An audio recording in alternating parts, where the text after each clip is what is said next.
Okay. Yeah.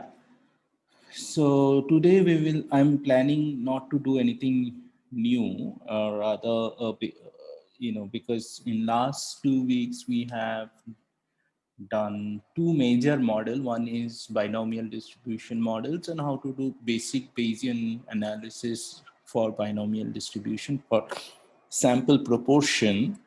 And uh, then I shared my recorded lecture on how to do Bayesian analysis on population mean and population variance under Gaussian model. So these two classic models that we have studied. So couple of I'm going to one thing I'm going to do some hands-on today. At least the code that generates those analysis that you have seen those graphs in my presentation, those you will be able to uh, do. Let Sir, me, you're recording the session, right? yeah, I'm recording the session. Thank you. Yes, it's already started. And also, of course, if you have any questions, I would be, doubts, I would be happy to discuss all those questions and doubts. And so, yeah, today my plan is not to do anything new, and rather we will focus mainly discuss the last two topics that we have done. And next week, my plan is to start the regression model, Bayesian regression models. Then that will be little bit, I will do that little slowly. But before that, let me, yeah. So anybody have any question on, have you gone through the lectures and the notes, and do you have any doubts, anything? Sir, in that, like, how do we define K naught and mu naught? Like, I did not understand that part, sir. Okay, okay. Let me just a minute. I will. There are two approach. Let me open that. Yeah, here is my folder.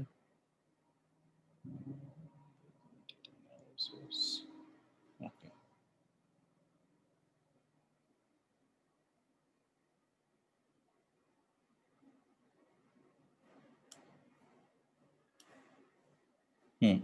Let me share my desktop.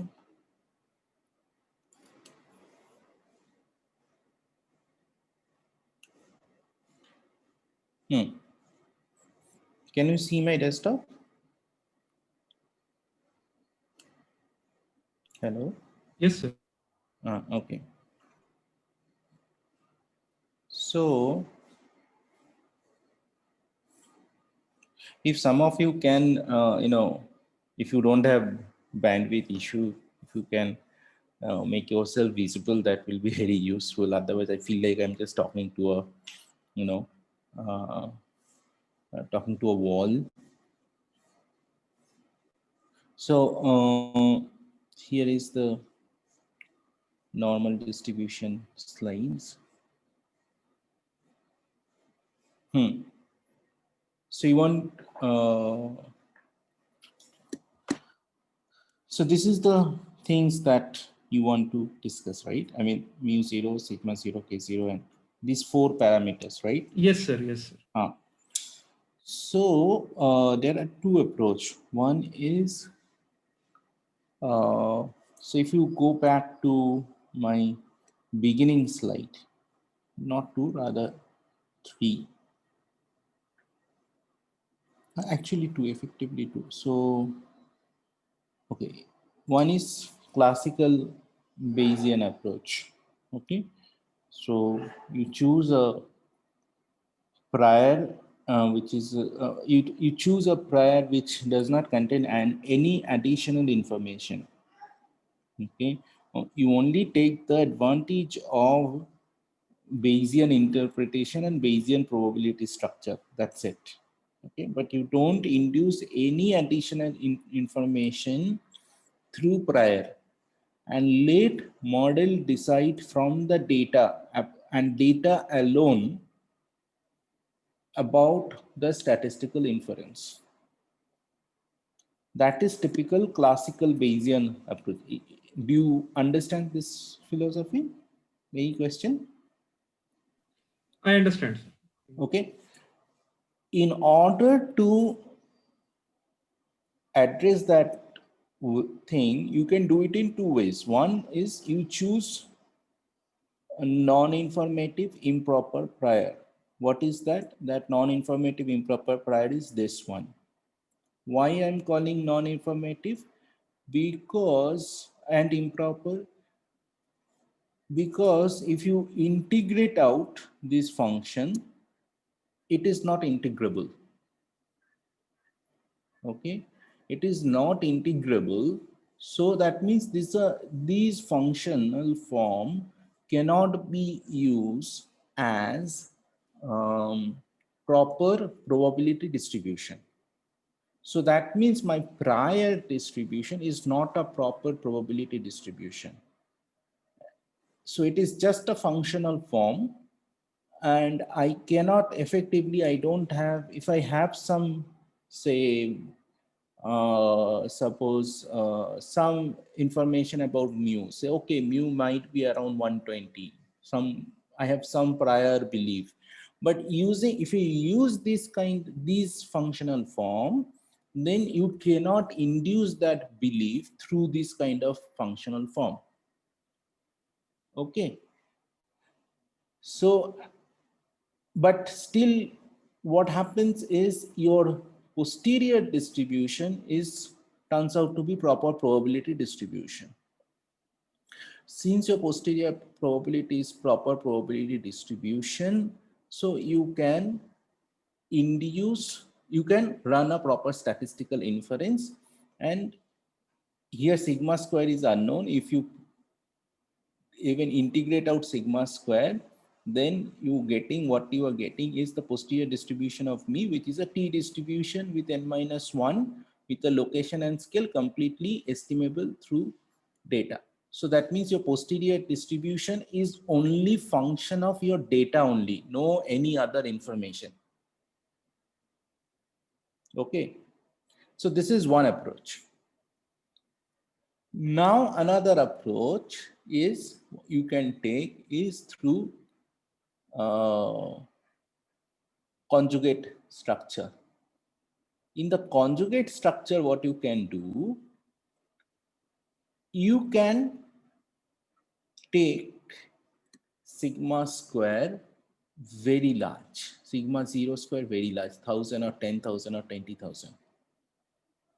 If you take very large number, then what happens? Basically, that means you are saying, effectively, you are saying, basically, if you look into this distribution, this is my prior distribution, mu given sigma square, mu 0, sigma square by k0. You can choose k0 equal to 1.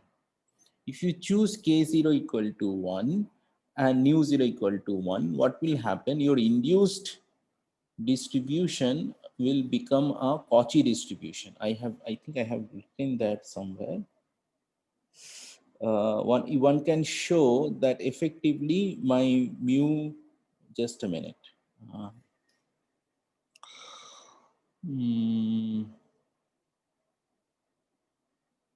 I think I have written it somewhere. I cannot.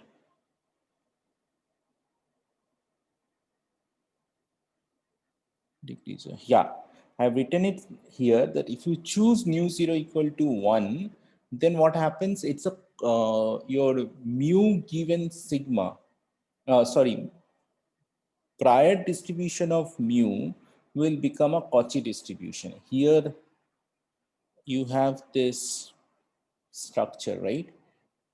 mu given sigma square and mu 0 sigma 0. Take k0 equal to 1 and mu 0 equal to 1. So in this form, and you can still write it in a mu sigma square, mu given sigma square and p of sigma square. Now you integrate out sigma square. What you will be left with p of mu. One can show P of mu is basically a T distribution with degrees of freedom equal to 1.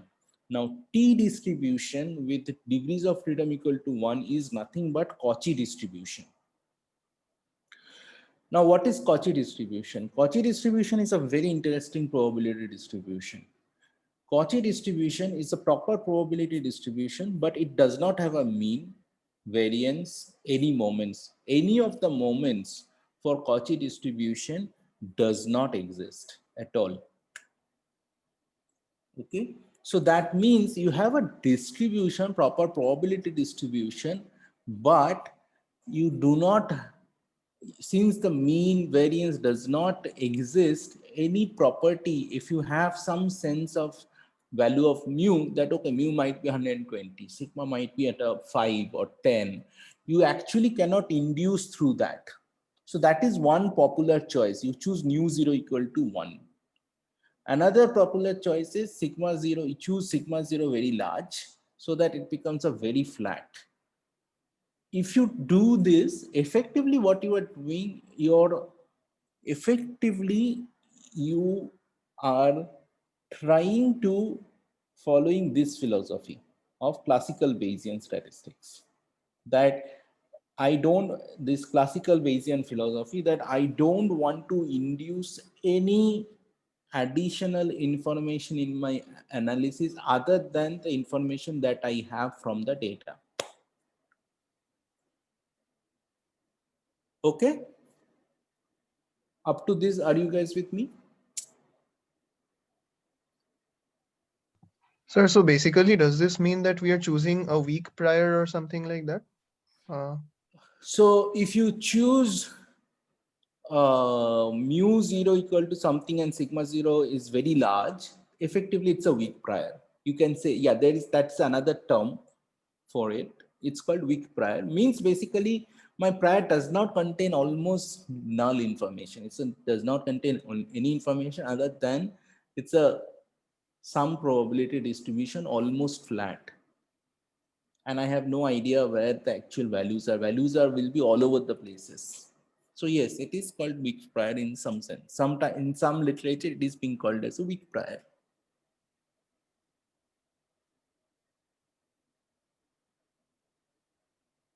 So this philosophy is coming from the very idea of something called objective science. Basically, a scientist should always take a very objective view towards science or the scientific analysis. That means if you have a view, any view on anything, that view should not bias your analysis. Your analysis should be completely based on data and data only. And how can you do that? Either you take a non-informative improper prior, or you take a weak prior, as Swaraj said. You take a weak prior by choosing the variance of the prior distribution to be very large. If you choose variance of the prior distribution very large, effectively you are saying, I don't have any idea about the prior knowledge or any prior knowledge about the parameters of the original data distribution. That is what I'm trying to say here. Okay, guys? Yes, sir. Thank you. Now, there is an advantage of using proper prior with very large variance, what Swaraj called weak prior. The advantage is this one. Let me go this below, down below.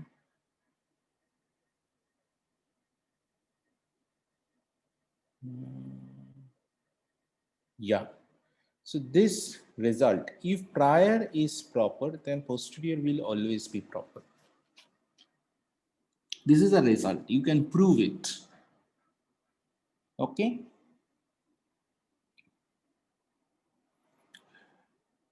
So if I choose a prior probability distribution, which is a proper probability distribution, then I am 100% guaranteed and assured that my posterior distribution will be a proper probability distribution. But if I am using a non-informative improper prior or some other prior, something called Jeffrey's prior is also very popular. I'll talk about it in some another lecture. In other prior, which are not necessarily proper prior, proper probability distribution as a prior distribution, then there is no guarantee that you have a proper posterior distribution. So if you are doing a data analysis, say suppose you are doing some consulting, academic consulting or any corporate consulting, and you have decided to use a improper prior. Just a minute, guys. I'm receiving a call.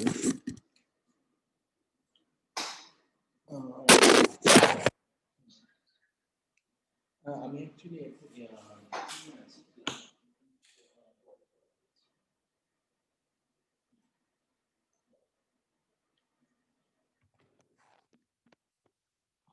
so um, so the advantage of using proper prior is this. So where I was talking about sorry. Advantage of weak priors. Yeah, so advantage of weak prior is weak. If I know that a prior is a proper probability distribution, then I'm guaranteed that my posterior distribution will be proper probability distribution. Suppose I decided to choose to use a improper prior, non-informative improper prior. Suppose this is the distribution. This is something like this. Okay, something like this I'm using. Then there is no guarantee that your posterior distribution will be proper.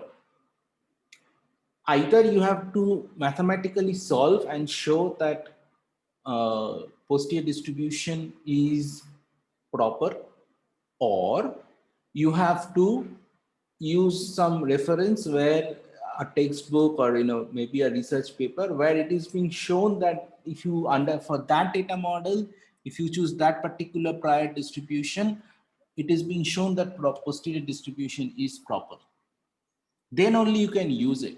Because if you use a improper prior, it turns out later that then what happens. So why I'm pressing in this issue nowadays, what happens, there was a time, I mean, you can use an improper prior, you can take a likelihood. So you can take a likelihood, you can take an improper prior, you can push it into some statistical software, and the software will give you analysis. Later, if it turns out that your posterior distribution is improper, then that analysis is nothing but garbage, because probability distribution does not exist. So whatever you are getting from that statistical software is garbage, complete garbage.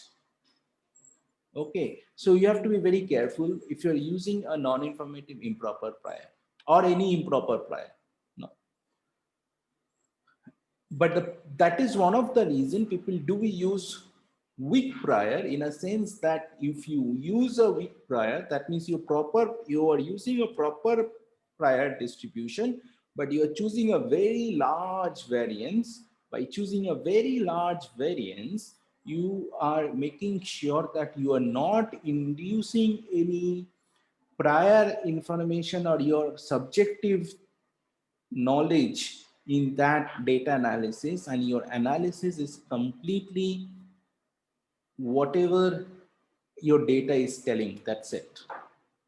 Okay, so this is what is called a classical Bayesian kind of approach. And then there is a third approach. The third approach is the subjective Bayesian approach.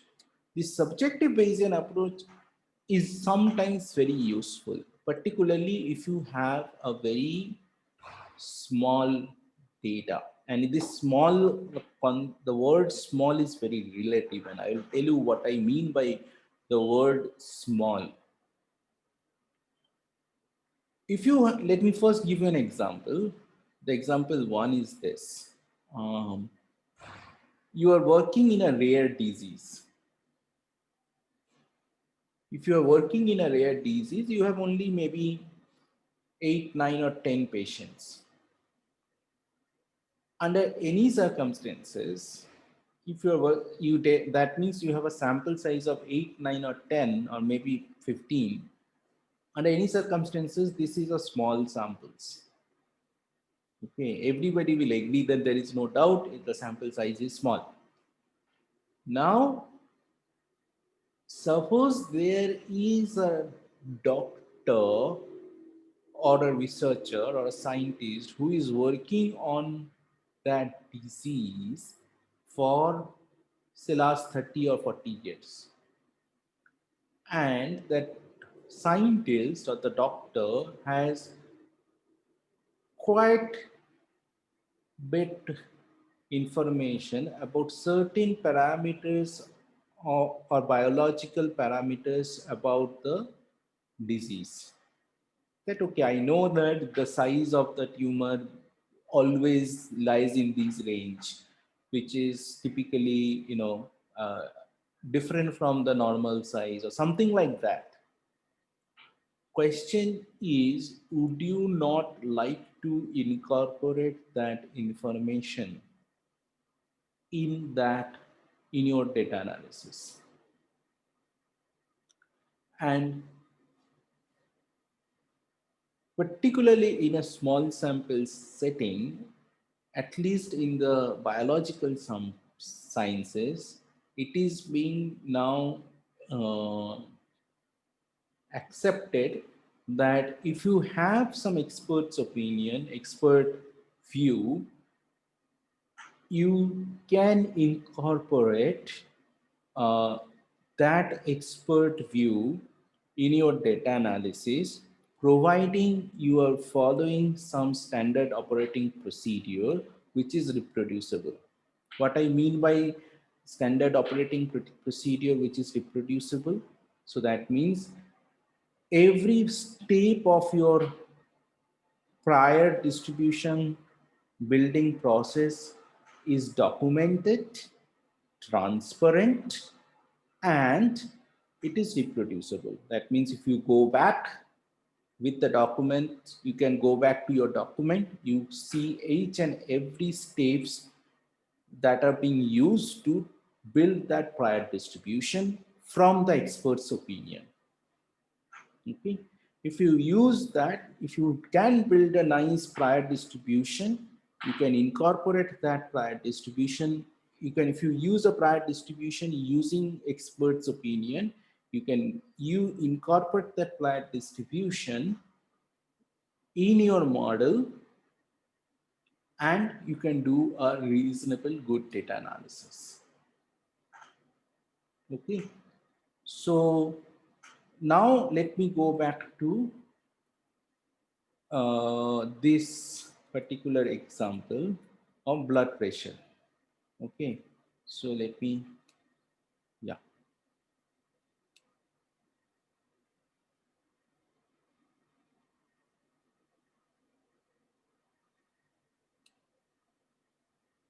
Okay, so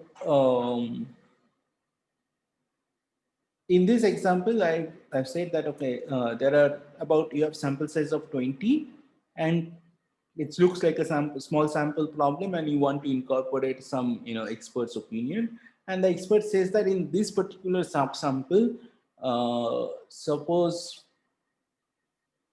uh, experts believe that the average blood pressure would be in the range of 110 and 130.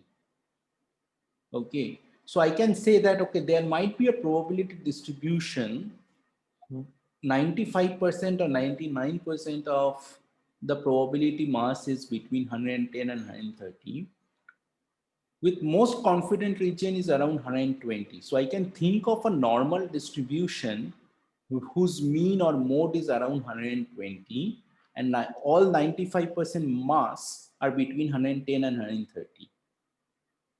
Okay. Now what you can do, you can search for mu 0, sigma 0 and k 0, different choice of mu 0, sigma 0 and k 0 that will satisfy these conditions. So here I have taken mu 0 equal to 120, which is mean, sigma 0 as 5, sigma sub 0 as 5, because 5 is the standard deviation. 2 standard deviation means 10, which is 120 plus 10 is 130, and 120 minus 10 is 110. And we know that within 2 standard deviation of normal distribution, around 95% of probability mass stays, little bit more than 95%. So most of the probability mass is between 110 and 130, and I have taken k0 equal to 1 to make our life simpler, that there is only one expert. You can use more than multiple expert, but for the time being we have just decided, okay, let's take only one expert, as if there is only one expert, so to take k0 equal to 1. So that means we have a prior distribution with normal mu 0 equal to 120 and variance as 5 square or 25. So that is how this conjugate prior we developed.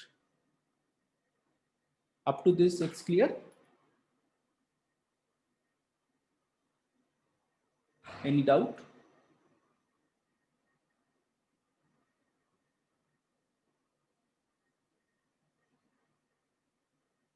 No, sir. Okay. Now I'm going to give you a second example. Okay. Imagine yourself, you have already done your advanced machine learning course.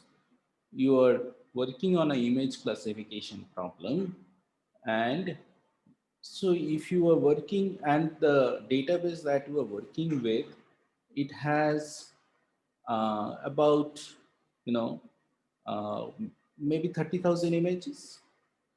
Okay, is it a large data?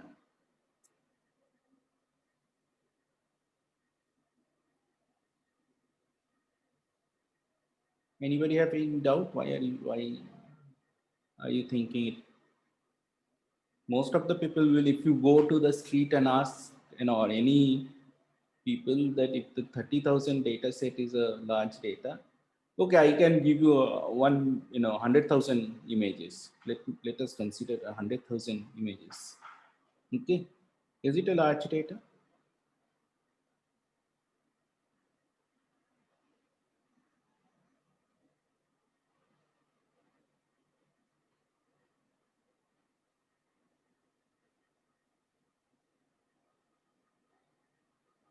Hello.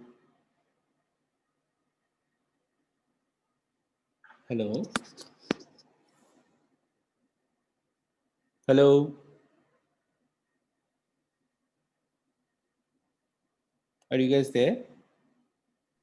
Yes, sir, you're audible. Yes, sir. Okay. So I am asking a question, that if you are working on an image classification, and if I give you 100,000 data set, a size of 100,000, is it a large data, or is it a small data, or is it a moderate size data?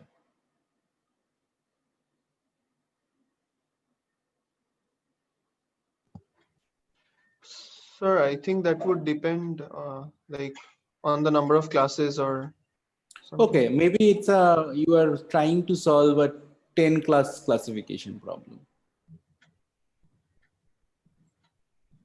Okay, two class, binary classification problem, dog and cat.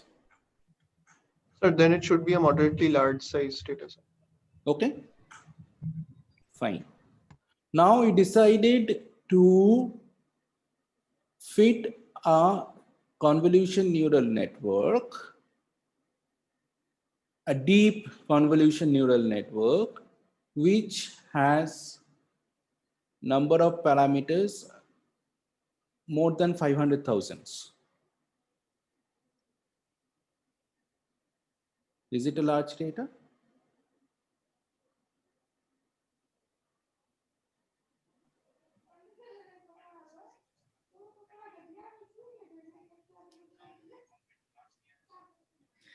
Yes, sir, I think it is. And one more thing is that it does depend on the size of the images also. I mean, if the Okay. size of, Okay, if the, suppose it is a 32 by 32 sizes. right, it is a large data set. That means. Okay. Hmm. What about 10 million? If I have a CNN model, which is a 10 million parameters.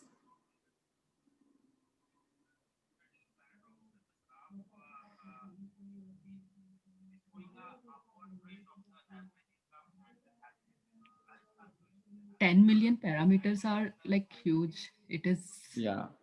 again a very large to No, handle. no, parameters. See, there is a two thing, parameters, two number of data points that you have.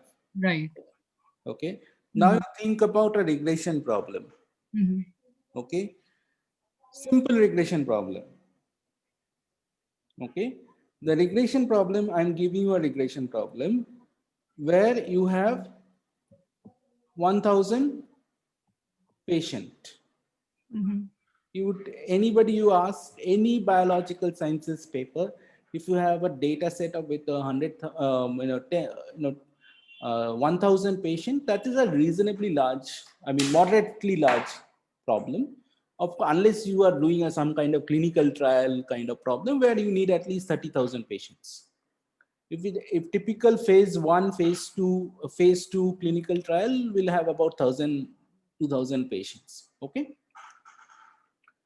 In that thing, suppose you also have genetic marker, which have 10,000 genetic marker. So number of predictors or number of features is 10,000. You have a sample size of 1,000. Is it a large data anymore? No, sir, it is not. Why? Because your sample size or your P, number of predictors, is more than number of samples. Sample size. Right? We do know that simple least square estimator will not work. That means you will not be able to set up a system of equation which will be able to estimate all the parameters of the model efficiently. Okay, so this small data, large data is a very relative terms. It depends on how many parameters you want to estimate with respect to the model. Right. Correct? So that is what I was trying to get there, that you may have 100,000 images, and that doesn't mean you are not going to face you have a large data. It depends on what model you want to fit on that data set. If you want to fit a CNN model only with 20,000 parameters, of course it's a large data. Run it, get the results, you are done. But if you want to fit a CNN model with million parameters, then it's not anymore a large data, small data problem. And whenever there is a small data problem, you need to induce certain additional information about the problem structure. And one way of doing these information induction is through the prior information. And that is where these L1 norm, this penalty, L2 penalty comes into the play. And later in some of the lectures, we will see that, this L1 penalty is nothing but actually a Laplace prior or Laplace distribution. It has a one-to-one correspondence with the Laplace distribution. If you take a L2 penalty, you will see, and this regularization, effectively regularization is nothing but whenever you do a Bayesian analysis, whenever you put, okay, I'm doing a regularization. Basically, what is the regularization? Regularization means you have a system of equation, or you have a problem in hand which does not have a solution, or a solution which is unreliable. That time you put some kind of penalty on your objective function.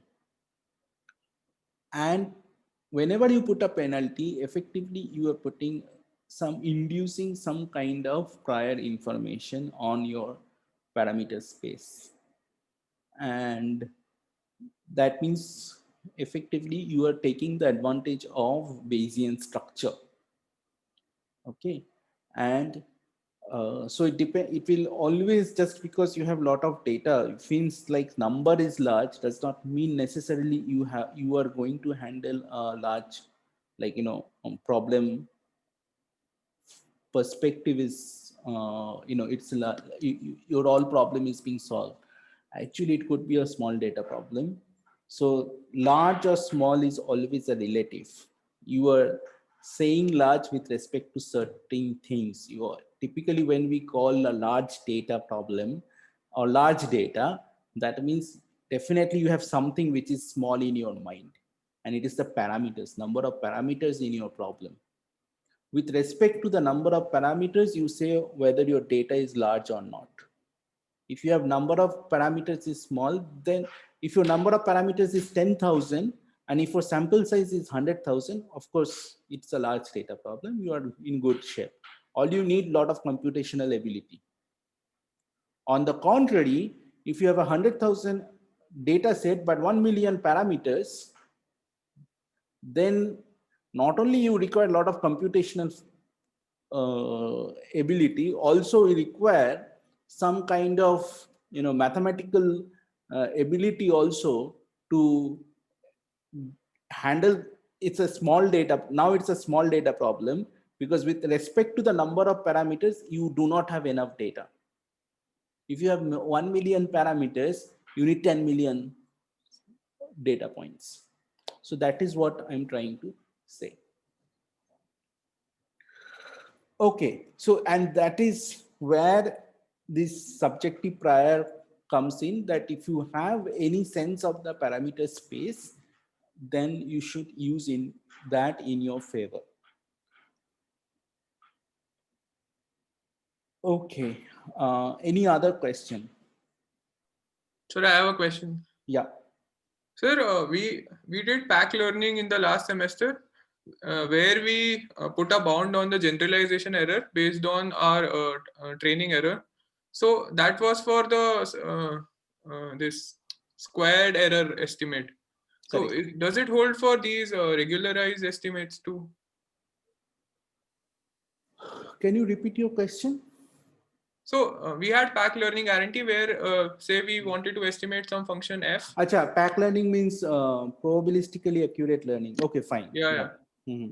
So we got a bound for the error based on the sample size n and the delta, which is basically the probability range, which will vary with the sample size. So our generalization error epsilon will be bounded by a function of these. It was some log or something like that. Mm-hmm. So that was based on the square error, that pack learning. So here, for the square error and L2 norm, L2 penalty, it is known. You can mathematically close formulation can be done. Yeah. For cross entropy, basically cross entropy means you have a binary classification kind of thing. And for L2 or L1 norm, I do know, at least for the basic logistic regression or perceptron models, those kind of stochastic guarantee is there, but I do not know whether for a deep learning models such guarantees are there or not. So we can't use them for the sample size estimation, because then we could have used No. them for seeing if the data set is large or small based on. Correct. I do not know whether such kind of theoretical work is being done or not. I have not seen, but there are, but I will not say it is not being done. So I have to do some search. I have to look for it. But as far as yeah, I don't know. I would rather put it in this way. I do not know at this moment whether those kind of stochastic guarantee is being available for deep models. Yes, sir. Yeah. Yeah. Thank you, sir. Yep. Welcome.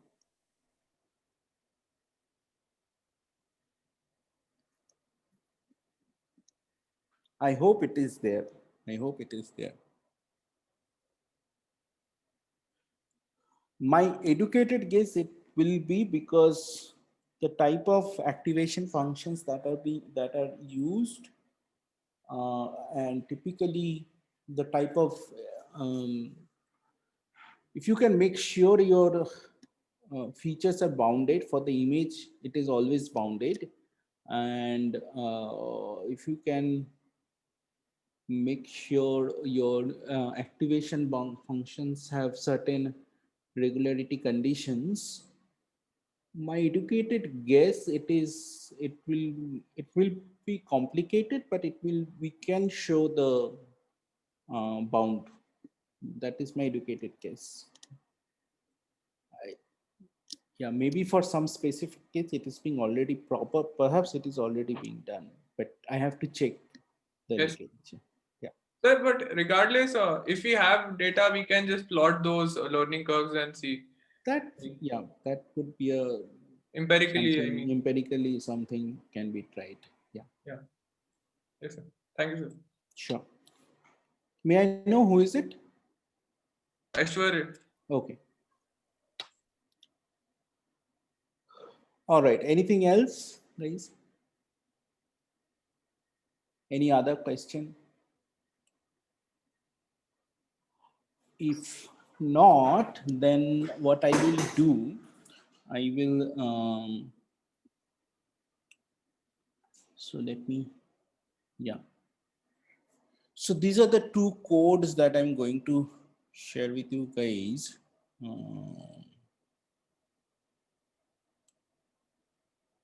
Just a minute.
Okay, so this is, I'll upload this code in the module after the session.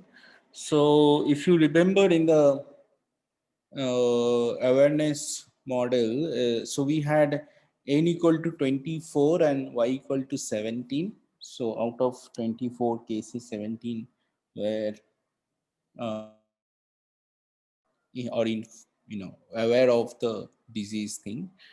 That polio is a contagious, then flat, if you choose a pi, the pi is uniform 0 1, we can show that posterior for the beta is y plus 1 and n minus y plus 1. So if you just choose that, and one can do the pose.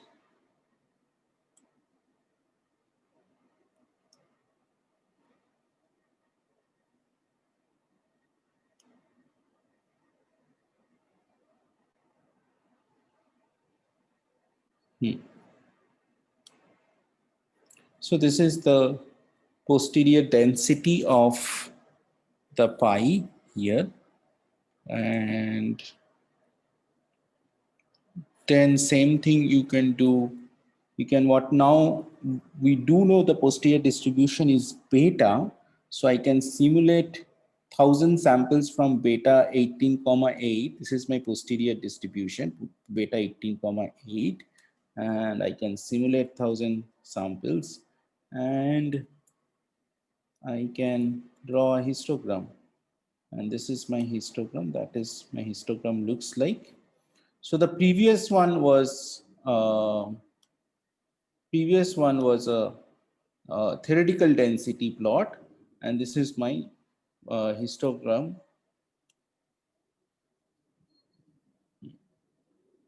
This is the histogram simulated from the posterior distribution, and then the summary of pi is somewhere between either, the mean is about 0.7, and we know that 17 by 24 is 70.8%. So this is my maximum likelihood estimate. My MLE is 17 by 24 is the MLE. So posterior mean is also near close to it. So as we know that, if you use flat prior, then of course as we have discussed earlier, that your Bayesian estimates and will be very close to the classical estimates, because it will be very effectively, it is only analyzing the data. It is developing the analysis only from the data, and it is not inducing any other information.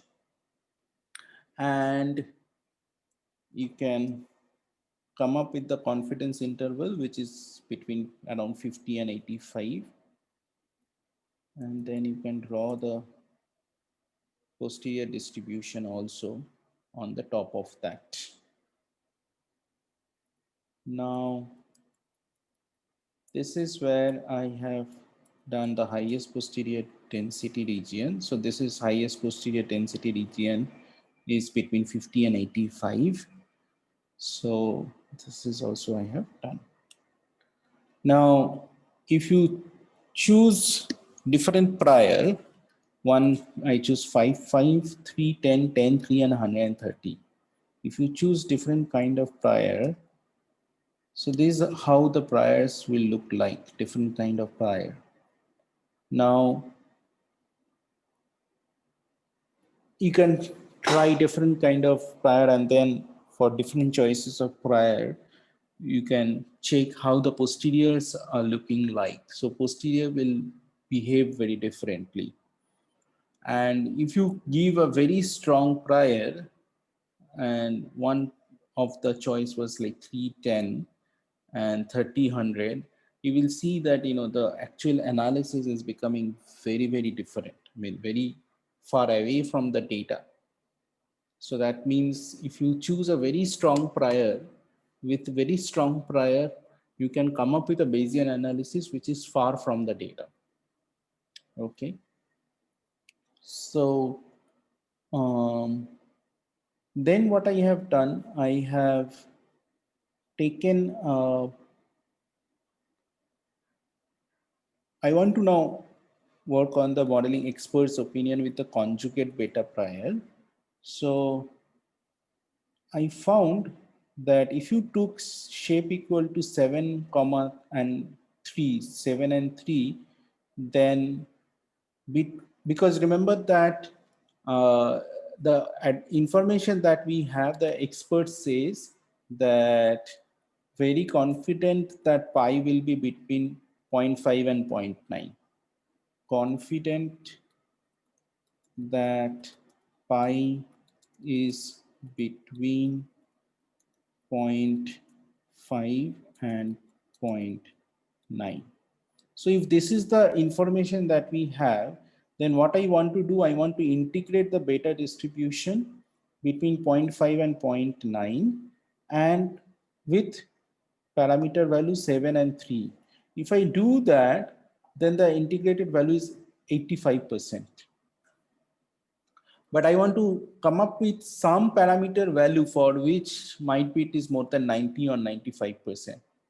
So what I have done, I have written here an objective function basically, and I gave, I said that, okay, you give me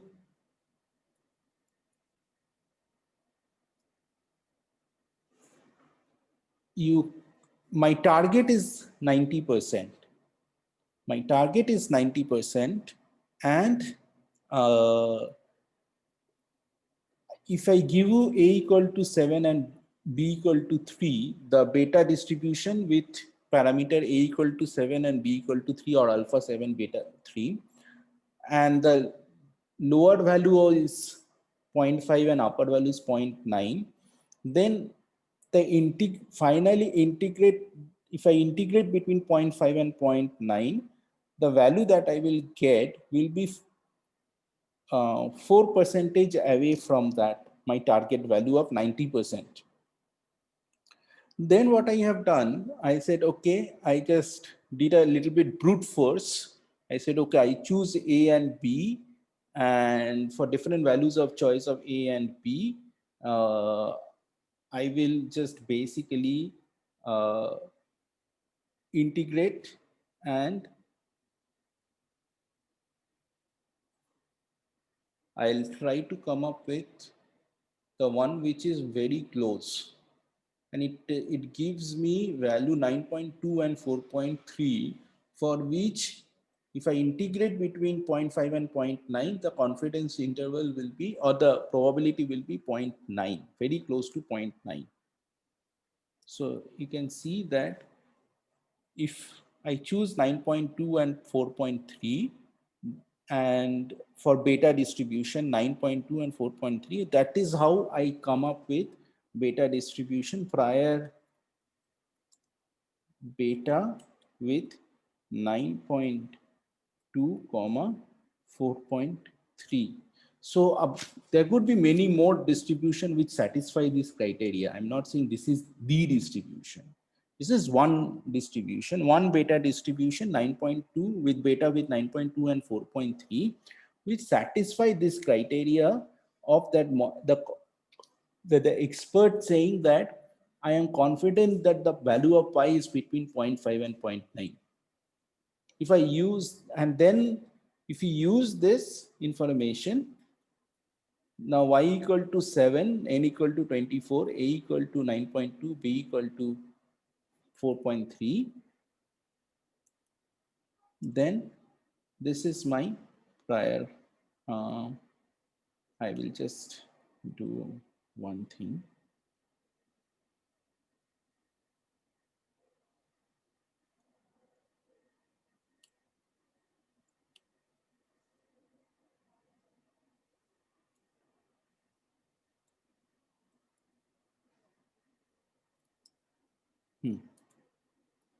So this is the posterior distribution and this is the prior distribution. And this is the final analysis of the pi, the value of somewhere between 70 and this. So this is what we have up to the beta distribution. Now, similar kind of analysis I have done for the conjugate, for the Gaussian distribution also. So what I will do, I will upload both the code in the Moodle. You guys go through this, and what my suggestion is, you go through this for the code for the Gaussian model, and if you have doubts, drop me an email, or just let me know. We will continue the discussion next week. But first, you go through this code. Should not be any problem. because it is pretty much written, I have written that code pretty much on the same line, along the same line of with the beta binomial one. In the next, also I'll give you some practice problem. I will not be able practice problem in a sense, some application data oriented thing where you have to do some coding and do some practice problem on that. Like, you know, and whenever you get, if you get a stuck on, of course, best way of doing it, first you try yourself and then we will discuss how to solve these uh, from the application point of view. So I will assign a problem where I will give you a data, I will give you a problem, I will give you a data, and then what I will do, I'll ask you to solve certain, I'll ask you to a certain question to, and in order to find the answer for those questions, you have to, of course, you have to do some numerical analysis, data analysis, Bayesian data analysis, and then come up with the solution. And if you get stuck, of course, we will try to solve it on the live session. Okay, that I will assign that. So but I will not assign any grade on that because I'm focusing more on this. So there will be some assignments which will have grades, some assignments which will be some more like a practice problem rather than assignments itself. Okay, anything else? Anything else you want to discuss?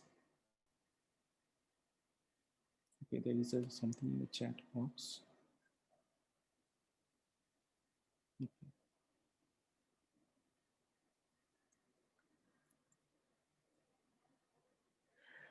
All right, guys. If you do not have any question, then I will stop here and see you next week. Maybe around Monday, I will upload my recorded lecture on the regression, Bayesian data analysis with regression. Okay. Sir, one question. Yeah. So it's not related to this though. So, so in statistics, so we already have the knowledge of the kind of distributions we have, and like some sort of prior, and so so what's the most? So for example, if we have a neural network and we have 100 parameters, so so we have already fixed some sort of space on them because we have chosen the activation functions, we have chosen how, like, what all links are between them. So how do we look at this as a prior? As in, we don't have any closed form function. No, these are not priors. I would not say these are priors. Okay. Typical from Bayesian point of view, these are your models. These are part of the choosing activation function, choosing number of hyperparameters and all these things. A part of exercise of defining your data model. Okay. So typical, if I'm seeing from a pure Bayesian data analysis perspective, okay? Yes, sir. Once I choose my, okay, this is, I'm going to use a cross entropy, I'm going to use a ReLU activation function, I'm going to use, drop out a 0.2 or something.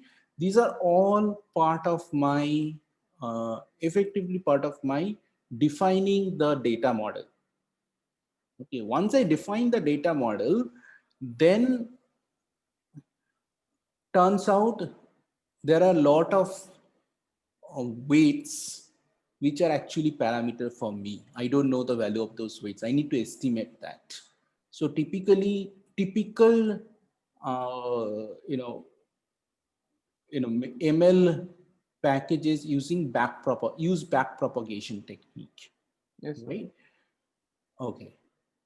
So effectively, from a Bayesian perspective, I am using, I have those weights are my parameters I want to estimate. Okay. And whenever want to estimate, I would like to put some prior on that. If you decide to put, say, L1 norm, that means effectively you are putting a Laplace prior distribution on all the weights. If you decide to put L2 norm, that means effectively you are putting a Gaussian prior distribution on all the weights. Yes, sir. That is what you are doing. Uh, And then you are estimating the parameters using backpropagation technique. Now, Yes, sir. instead of backpropagation technique, you can use a Monte Carlo technique. Nobody is going to stop you. You can do that. Yeah, there were some circulation techniques also in the Huh, 1980s. there, exactly. So there could be many other, there is a, you can do many methods, expectation maximization algorithm, and there are many algorithms which you can use to estimate your parameters. But Bayesian philosophy comes in when you try to estimate the parameters with certain prior distribution on it. And when you are basically putting a L1 prior or L2 prior, that means you are putting a Laplace distribution or a Gaussian distribution on it. If On you are all of them. on all the parameters, all the Yes, sir. weight parameters. Yes, sir, If yes. you are not putting the parameter, any distribution on it, then effectively you are using, you are estimating a likelihood estimates. You are coming up with the maximum likelihood estimates, or you can say I'm using a non-informative flat prior. That will be equivalent to non-informative flat prior. That's it. Yes, sir. Okay. The usual MLE that we do in frequency. Exactly. Okay. So that is the exact one-to-one correspondence between the Bayesian data analysis and the maximum machine learning that you guys have done. Yes, sir. Okay. Now, the issues will come in that how efficiently you can estimate the parameters. Now, how efficiently you can estimate the parameters can depend on, actually depends on two things. One is what is your computational capability? Yes, sir. Okay. Number one. Second is how well defined your data model and how correct your prior models, prior distributions. So many things comes into the picture. These are the things that comes into the picture, and how large your data, all these things, and how many parameters you have in your model with respect to the number of data points that you have in your model, that you have in your hand. So Yes, sir. all these things play a very crucial, delicate balance. Yes, sir. Okay, so you have to be very Initialization careful. also. Yeah, and initialization, of course. So all these things plays a very crucial role. Okay, Yes, sir. and I will show you that typically, maybe next week I will initiate that. But typically what happens is in the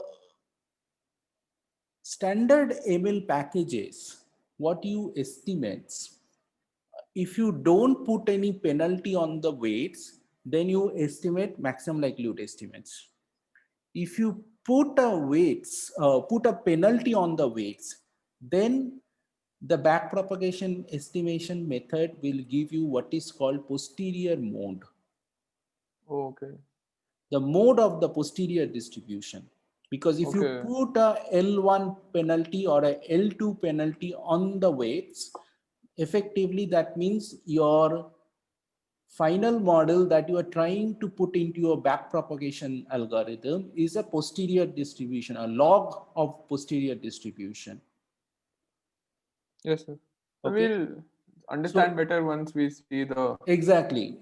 When you see the mathematics, you will Yeah. understand it better. But effectively, this is posterior distribution, and the optimal method and the final solution is nothing but a posterior mode of the posterior distribution. That is what you are estimating. Sometimes it's called MAP estimates, maximum posterior estimates. Okay. Yes, sir.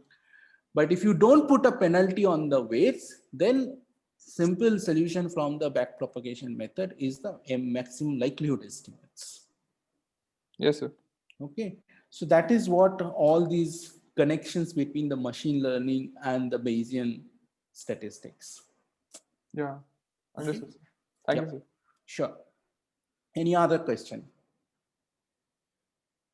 Good question. That was a good question. All right. If you don't have any question, then I will let's close this session, and we will meet again on next Thursday. And meanwhile, I will assign some data analysis practice problem. Okay. All right, guys. Thank you. Thank you, sir. Thank you, sir. Thank you. Sure. Bye.